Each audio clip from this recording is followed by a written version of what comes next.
Bom dia, irmãos. Eu gostaria de convidar você a, junto com a sua família aí na sua casa, louvar o Senhor junto comigo. E eu gostaria de começar lendo uma passagem muito especial para mim, e eu tenho certeza que para você também.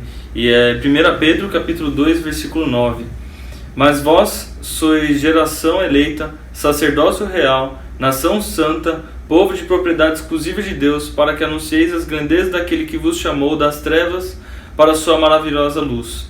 E o mais bonito desse versículo é que ele fala para o que nós somos chamados, por que nós somos tão especiais, e é para proclamar as virtudes daquele que nos chamou, para anunciar as grandezas daquele que nos chamou. E inclusive nesses momentos difíceis a gente deve louvar a Deus e proclamar as suas virtudes. Então eu queria te animar a louvar comigo com essa música que você com certeza está com saudade de cantar na igreja. Somos a eleita, sacerdócio real, nação santa, propriedade exclusiva do Senhor. Somos a eleita, sacerdócio real, nação santa, propriedade exclusiva do Senhor, a fim de aquele que nos chamou das trevas para a sua maravilhosa luz, maravilhosa luz. Somos gratos a ti, Jesus, tremenda misericórdia, exaltaremos teu nome sobre todas as nações. Tremenda misericórdia, exaltaremos teu nome sobre todas as nações.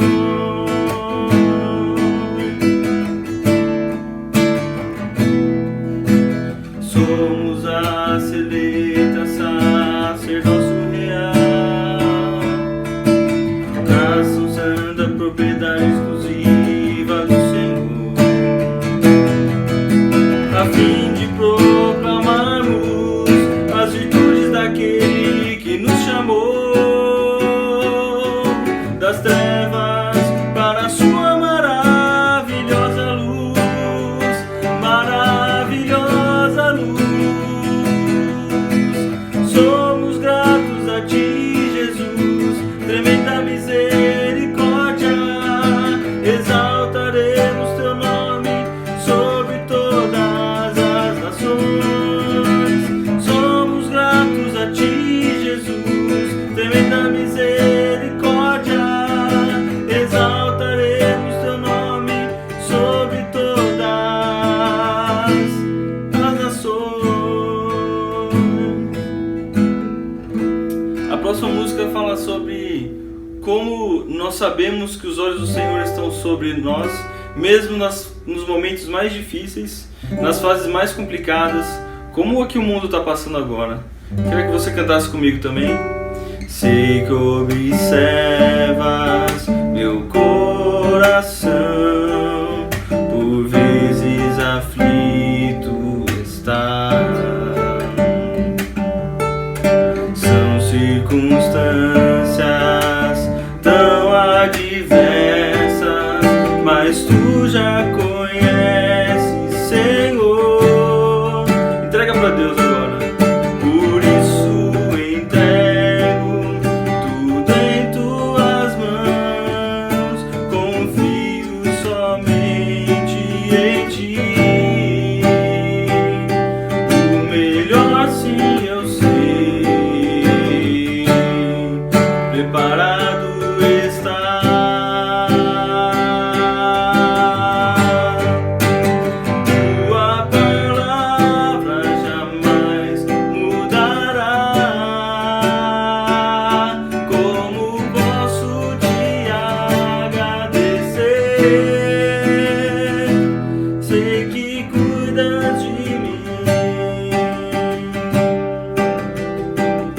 Infinito em amor,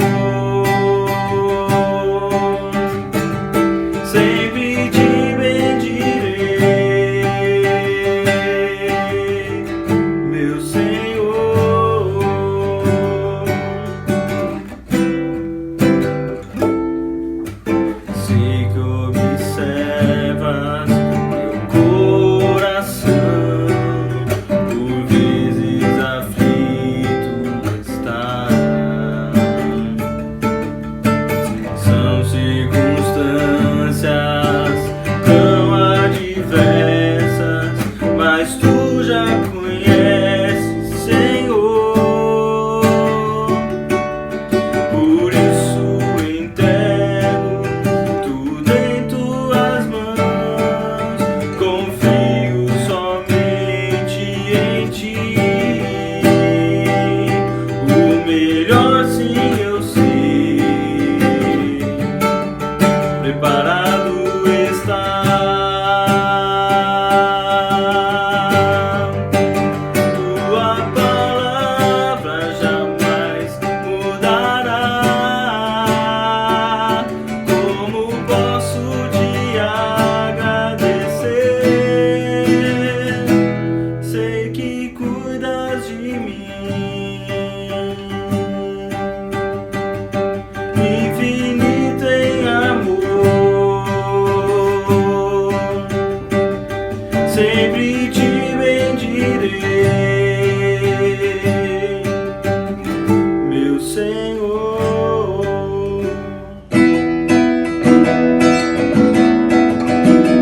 De todas as tribos, povos e raças, muitos virão te louvar.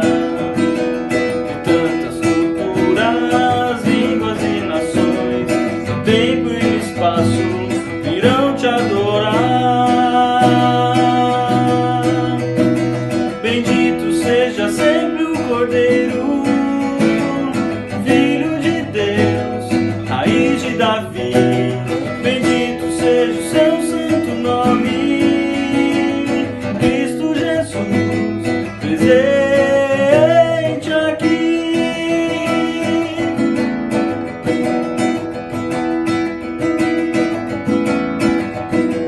Remidos comprados, grande multidão, muitos irão te louvar.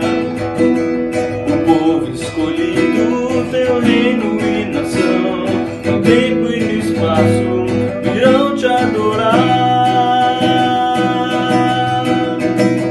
Bendito seja sempre o Cordeiro, Filho de Deus, raiz de Davi. Bendito seja o seu santo nome, Cristo Jesus, presente aqui.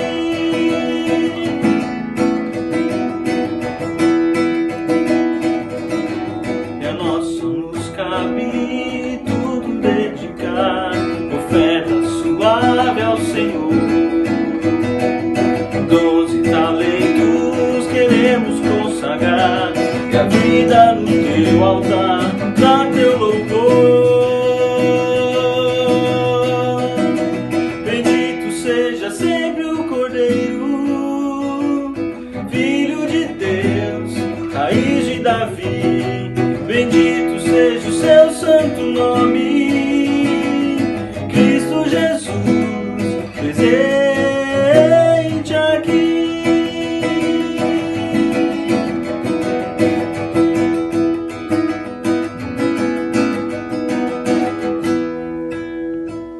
Bom dia, graça e paz do Senhor Jesus. Nós estamos aqui para mais uma reunião online. E olha, eu nunca senti tanto a falta de um abraço como nesses dias. Eu nunca valorizei tanto o estar juntos como nesses dias. Que falta que a gente sente de estar juntos. Com certeza traz muitas saudades. E eu curto cada vez que eu vejo a imagem de algum irmão ou alguém que passa lá em casa para deixar alguma coisa, falar alguma coisa, eu corro lá embaixo de máscara para poder ter contato com essa pessoa, com esse irmão, com essa irmã querida, porque a gente sente muita falta, a gente tem falado aí nos grupos online. A gente sabe que não é a mesma coisa, mas nós temos que saber administrar esse momento. É fundamental nessa hora a gente saber esperar o milagre e, enquanto isso, administrar a vida. E hoje eu queria refletir com você sobre um tema muito interessante que é sobre o desânimo. Nesses dias, fala a verdade para mim, você já ficou desanimado alguma vez? Eu, por exemplo, já fiquei, e mais de uma vez. Eu vou te dizer que isso é comum e não há nenhuma vergonha em relação a isso. Primeiro, porque isso é universal. Todos nós, em algum momento, podemos ficar desanimados. Segundo, que também é recorrente, ou seja, isso pode acontecer mais de uma vez. A boa notícia, entretanto, é que existe um remédio para isso. O desânimo tem cura. E na palavra de Deus a gente encontra tremendas lições em como vencer o desânimo. Eu gostaria que você me acompanhasse, se você puder pegar aí o seu aplicativo, se você puder aí pegar a sua Bíblia, você vai poder me acompanhar nesse texto em Neemias capítulo 4. Neemias capítulo 4. Lembrando, quem era Neemias? Neemias, você sabe a história, era um copeiro do rei e ele foi enviado de volta para Jerusalém com o objetivo de liderar a reconstrução dos muros. Eles estavam num período pós-cativeiro da Babilônia. Ali eles ficaram durante 70 anos e os muros foram totalmente derrubados já por ocasião da invasão de Nabucodonosor na Babilônia. E depois os inimigos terminaram de fazer o serviço e derrubaram tudo. E agora, Neemias verificava a necessidade da reconstrução dos muros, que tinha um significado muito especial. Não somente era proteção contra os inimigos, mas principalmente simbolizava espiritualmente a separação do povo de Deus em relação ao mundo. Era um povo santo e separado. E assim, depois de vários trâmites, começou a reconstrução dos muros. E no começo, todos estavam engajados nesse projeto. Vamos lá, moçada, vamos lá reconstruir esse muro. Sabe aquela empolgação assim, tipo ida para o acampamento? Todo mundo, vamos lá, vamos reconstruir, tal. E foi passando o tempo, e depois de um certo tempo, eles desanimaram. E aí que consiste o problema. Por que as pessoas ficam desanimadas? E como superar esse desânimo? Ou seja, o que fazer quando a gente tem vontade de desistir? A primeira causa que as pessoas ficam desanimadas é por causa da fadiga. Para vencer o desânimo, é necessário identificar quais são as causas. E a primeira causa é a fadiga. Acompanhe comigo o versículo 10 do capítulo 4 de Neemias. Enquanto isso, o povo de Judá começou a dizer: os trabalhadores já não têm mais forças, e ainda há muito entulho. Por nós mesmos não conseguiremos reconstruir o muro. O pessoal de Judá já estava cansado. Eles já não tinham mais forças, ou seja, fisicamente e emocionalmente eles estavam exauridos, super cansados, ou seja, acabou o gás. E o grande problema é quando a gente confunde isso como se fosse uma debilidade espiritual. Isso é um equívoco. Nem sempre o desânimo é por um problema espiritual, como talvez nesses dias. Já aconteceu em determinados dias de eu acordar meio assim, desanimado, sem muita vontade de fazer as coisas. E lógico, a gente toma uma atitude proativa em relação a isso, mas esse sentimento é importante. A gente saber identificar que nem sempre é uma questão espiritual. A questão é que a gente está cansado, emocionalmente, muito mais do que fisicamente, mas estamos cansados. E quando a gente está cansado, muitas vezes a melhor coisa que a gente tem que fazer é descansar.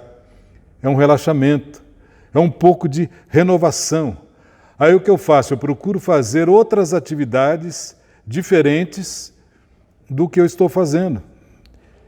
E a pergunta é: em que momento ficamos fatigados e desanimados? A determinado tempo.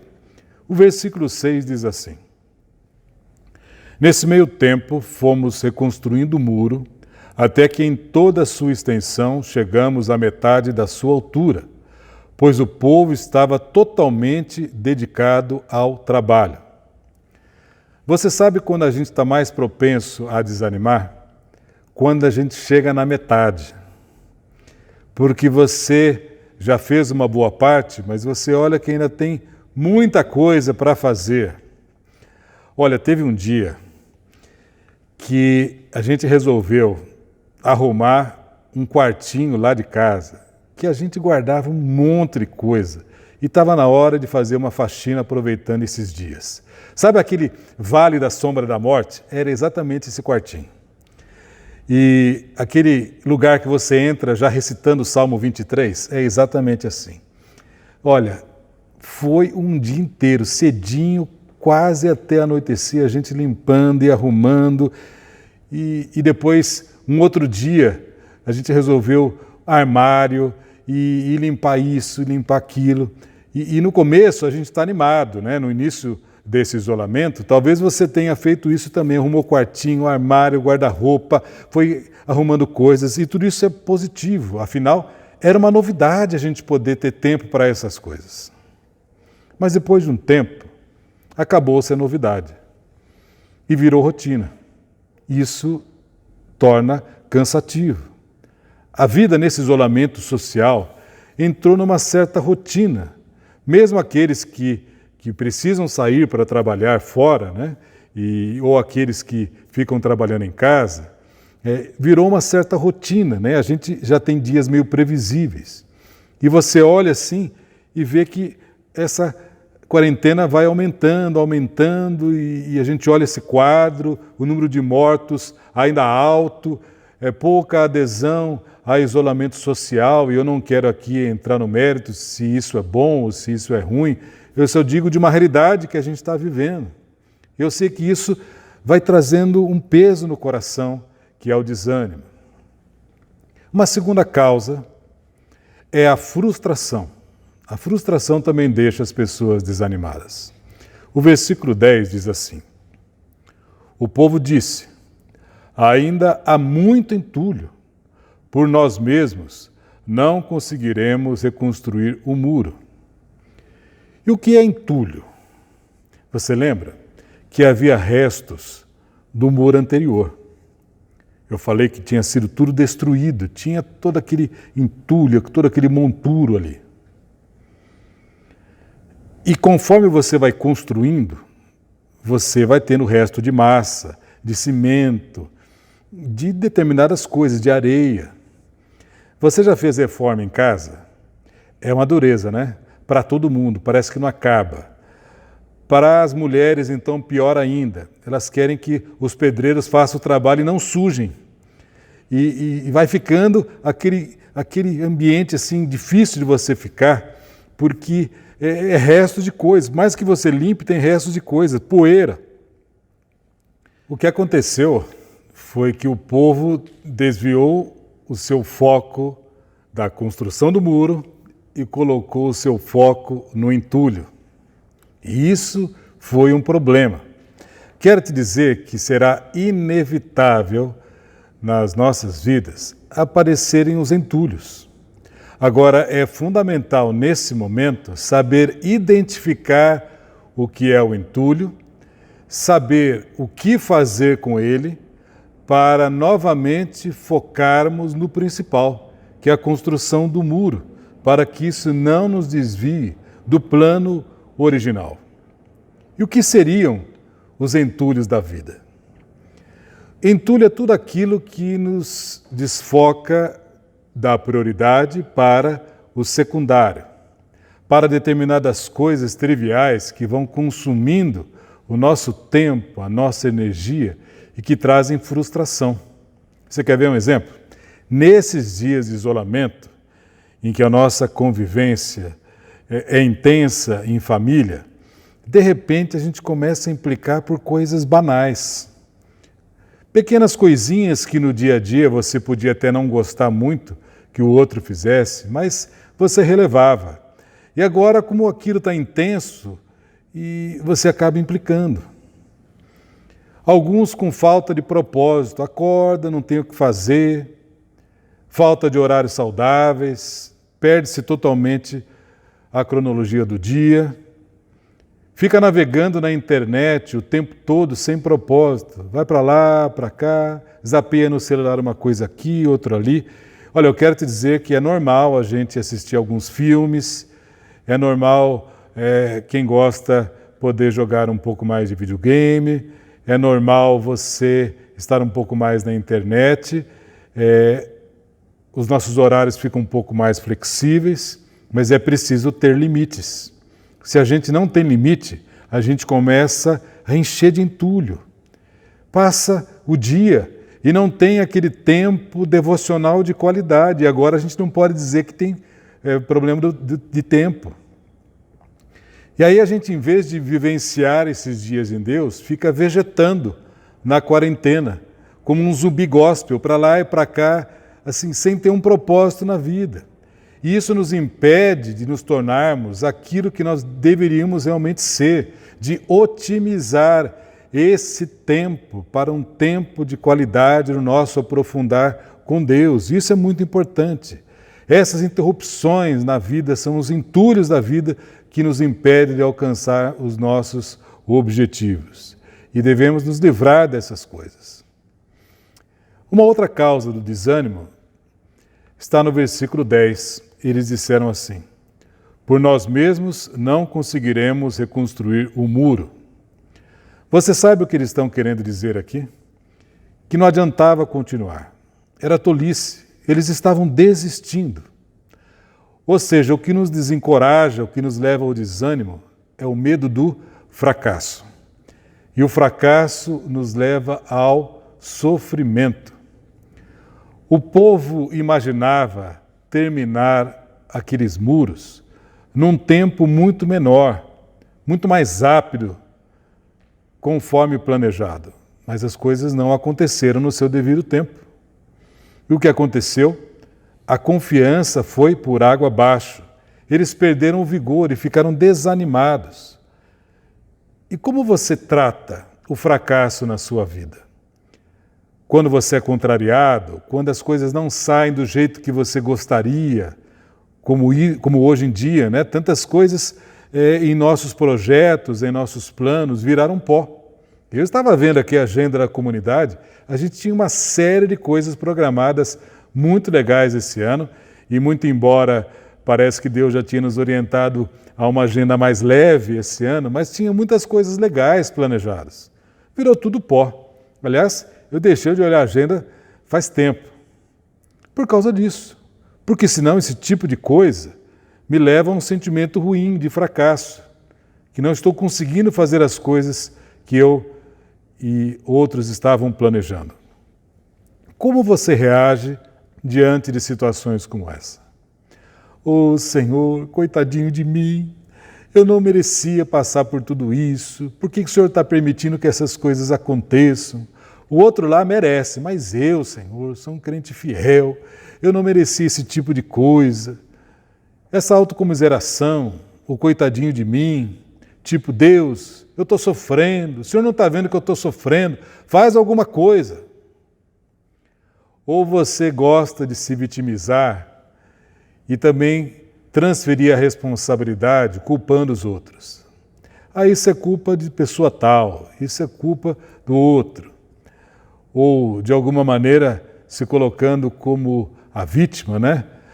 Do tipo, ninguém me ama, ninguém me quer, ninguém liga para mim, você não liga para ninguém também, né? Mas as pessoas não estão dando a atenção que eu preciso, como eu estou carente e como eu estou sofrendo. Eu quero te dizer que a vitória do cristão não é não sofrer. A vitória do cristão é não ser derrotado pelo sofrimento. Essa é a nossa vitória. Todos nós estamos passando por lutas, cada um na sua dimensão, no seu cenário. E nem poderia ser diferente, afinal, todos nós fomos pegos de surpresa. Nós estamos buscando como igreja as mais diversas alternativas do que fazer, ninguém estava preparado para isso. Estamos trocando o pneu com o automóvel andando. Mas no meio dessas lutas, precisamos ser pacientes. Não adianta se exasperar, não adianta entrar em crise, não adianta querer ficar revoltado com Deus, decepcionado. Não vamos começar a dizer, Deus não me ouve, estou sofrendo além da conta. Porque você sabe muito bem que ninguém no reino de Deus sofre além da conta. Não há tentação que venha que não possamos suportar, e não há sofrimento que nos advenha, que nos sobrevenha, e com ele também não venha junto o auxílio de Deus. Ou seja, Deus usa de todos esses agentes secundários em nossa vida para continuar o seu propósito de nos aperfeiçoar ao caráter de Cristo Jesus. Esse propósito continua. Não está um parênteses durante essa quarentena. E o propósito de Deus continua, Ele está trabalhando no nosso caráter. Isso continua, talvez até de uma maneira mais intensa. E o último problema que eu queria identificar aqui, que nos leva ao desânimo, é o medo. Veja como os ajudantes de Neemias se expressaram no versículo 11.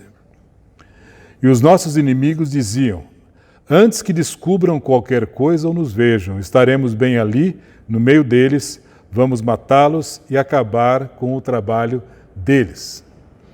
Os inimigos dos judeus não queriam que o muro fosse reconstruído. Por isso que a gente falou que o muro representava um fator muito importante de defesa. E os inimigos não queriam isso, logicamente. Eles começaram primeiro a criticar os judeus, depois a zombar deles e, por final, tentando ridicularizá-los e ameaçando o tempo todo. Olha o versículo 12. Os judeus que moravam perto deles 10 vezes nos preveniram. Para onde quer que vocês se virem, saibam que seremos atacados de todos os lados. Eles ficaram com medo, apavorados. Para onde eles olhavam, só tinha inimigos. Você tem medos? Medos na sua vida que estão te desanimando nesse momento? Medos que te impedem de desenvolver uma vida intensa com Deus e otimizar um propósito durante esse isolamento? Quem sabe você tenha um medo incontrolável do vírus, de pegar o corona. Quem sabe seja um medo terrível dos desdobramentos econômicos de tudo isso. Alguns outros, talvez com um medo terrível de não aguentar essa pressão. Eu quero te dizer que esses receios são legítimos, algo que acontece realmente nesses dias. Eu vou te dizer que é comum isso acontecer. Não há problema de você sentir medo, desde que você não vire refém do medo. O medo é uma reação nossa. O grande problema é quando permitimos que isso domine a nossa alma. E ele começa a determinar o nosso presente e comprometer o nosso futuro. Podemos perceber que o desânimo não tem simplesmente uma causa, não é algo vago. Sempre ele tem uma origem, mas a palavra de Deus nos garante o remédio, o antídoto contra esse terrível mal. Eu queria aqui verificar com você rapidamente na Bíblia alguns pontos que ela nos ensina. Primeiro, encontre uma maneira melhor. Encontre uma maneira melhor. Neemias utilizou o princípio da reorganização. Olha o que ele fala no versículo 13.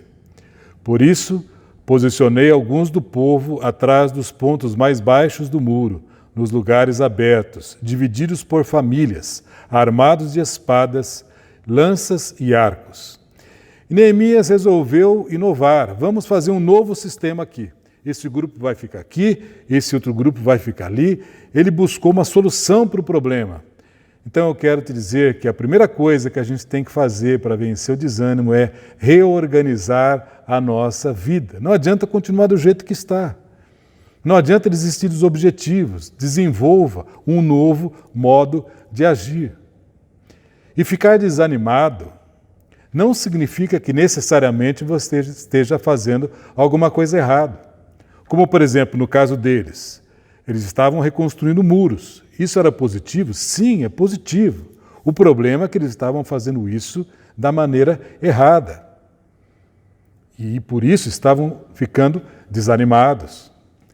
Eu te pergunto hoje, que áreas da sua vida o tem ou a tem desanimado? É um problema no seu casamento? É um problema na sua família? Não desista, tenha uma nova atitude. É um problema nos seus estudos? Tá uma de dureza, essas aulas online. Quem sabe um problema econômico que você já está se ressentindo. Tente uma nova abordagem. Nós estamos com uma série de cursos grátis disponibilizados. Eu estou no meu 6º curso que eu já estou fazendo durante todo esse tempo. Aumente a sua leitura, estude, reinvente-se. Eu acho muito legal irmãos que estão inventando novas maneiras de conseguir dinheiro, de trabalhar. Não está dando de um jeito, eu vou tentar de outro. Eu não vou ficar parado, olhando para a vida, esperando que as coisas mudem sozinhas, porque eu estou desanimado. Não, reorganize a sua vida. É um problema na sua vida espiritual? Peça ajuda. Por isso nós estamos como corpo. Simplesmente não desista, continue perseverando. Todos nós estamos debaixo de muita pressão esses dias, mas reorganize o seu tempo, suas atividades, tenha uma rotina saudável e concentre-se novamente no seu alvo, no seu foco principal. Livre-se dos entulhos, das coisas que estão te atrapalhando, que estão consumindo o seu tempo. Que quando você vê, já passou o dia e você começa a olhar e o dia passou e você não fez nada de importante. Ou seja, gaste o máximo tempo possível naquilo que são as suas prioridades, naquelas coisas que o ajudam a alcançar os melhores resultados. Observe que Neemias se concentrou nas prioridades. Ele dividiu o povo de acordo com as suas famílias. Cada família deveria reconstruir aquela parte do muro. Por quê? Porque a família é um grupo de apoio natural. Um sustenta o outro. Um ajuda o outro quando está meio desanimado, o outro está caído. Levanta, vamos lá. No outro dia é o outro que ajuda. É um grupo natural de apoio. Assim como a igreja é o grupo de apoio. É o ninho que Deus nos colocou para servirmos e sermos servidos, para abençoar e sermos abençoados. Não fique sozinho. É muito importante você estar num grupo pequeno. Se você ainda não está, busque os grupos. Temos grupos familiares, os grupos de discipulado, ministérios. Os mais diversos grupos estão sendo formados esses dias, grupos de oração. Eu fico sabendo que vai pipocando grupos novos de oração, do pessoal que está se reunindo mesmo online, para orar juntos, para trocarem experiência juntos, palavras de encorajamento. Todos nós precisamos disso. E qual outra forma que Neemias venceu também o desânimo? Olha o que diz o versículo 14. Neemias diz assim: fiz uma rápida inspeção e imediatamente disse aos nobres, aos oficiais e ao restante do povo: não tenham medo deles. Lembre-se que o Senhor é grande e temível. Lembre-se de que o Senhor é grande e temível. O que significa lembre-se do Senhor? Significa levar Deus a sério. Temer a Deus significa reconsagrar a sua vida a Ele. Lembre-se da bondade de Deus no passado. Sempre eu estou frisando isso. Não esqueça que Deus cuidou de você até o dia de hoje, continuará cuidando. Lembre-se da bondade de Deus no passado. E lembre-se da sua presença no presente. Ele está conosco hoje. Nós não estamos ao léu da história, não estamos órfãos, não estamos sozinhos, desamparados de um lado para o outro. Deus está conosco, sinta você a sua presença ou não. Ele está conosco, porque a palavra de Deus nos garante. Você não tem que sentir um arrepio para saber Deus está aqui, a sua presença está comigo. Não, Ele está conosco sempre, porque Ele disse em Hebreus 13:5, Nunca o deixarei, nunca o abandonarei. Ele está conosco, a sua presença hoje, no presente. E lembre-se do poder de Deus para o futuro. Ele nos dará forças para vencer as dificuldades. Todos nós sabemos que esse quadro é longo. Todos nós sabemos que não será a semana que vem que a gente vai voltar a se reunir, em que a vida vai entrar nessa normalidade, né? Que a gente já falou sobre isso, é uma nova normalidade. Todos nós sabemos que virão dias difíceis de reconstrução, de desdobramentos econômicos difíceis. Todos nós sabemos disso. Mas isso não pode tirar o nosso vigor, não pode nos deixar desanimados. Tire o seu pensamento das circunstâncias e coloque no Senhor, porque as circunstâncias nos oprimem, nos desanimam. O mesmo Deus que cuidou de nós até hoje, continuará cuidando. Teremos que fazer ajustes, mas Deus está conosco. E o seu poder estará conosco no futuro, também na sua provisão. Temos que confiar nisso. Use a memorização de versículos bíblicos quando você começar a ficar meio desanimado. Nada pode nos separar do amor de Deus. Se Deus é por nós, quem será contra nós? Tudo é possível àquele que crê. Essa palavra tem que se tornar vida dentro de nós. E de que outra forma podemos lutar contra o desânimo, finalmente? Resistindo a ele. Olha ainda no versículo 14 o que Neemias diz para os trabalhadores. Lutem por seus irmãos, por seus filhos e por suas filhas, por suas mulheres e por suas casas. O que Neemias estava dizendo aqui? Não se rendam ao desânimo sem lutar. Resistam ao desânimo. Lutem contra ele. Lutem e resistam. Deus está conosco. Persevere. Se recuse a ser derrotado pelo desânimo. Se recuse a ser derrotado por esse estado de coisas. Peça ajuda. Não fique sozinho.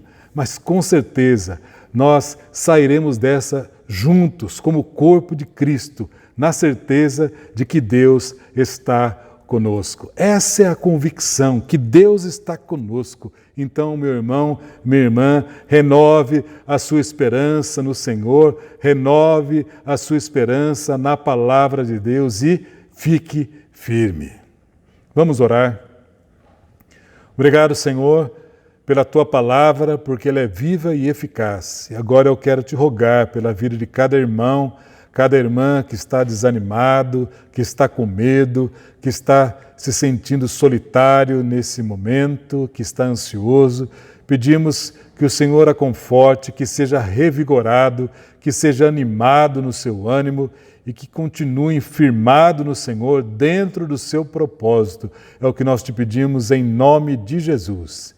E que a graça maravilhosa do Senhor Jesus, a paz e o amor de Deus, nosso Pai, a consolação, a renovação, o fogo do Espírito Santo permaneça sobre todo o povo de Deus, firmado no teu propósito, hoje e para sempre.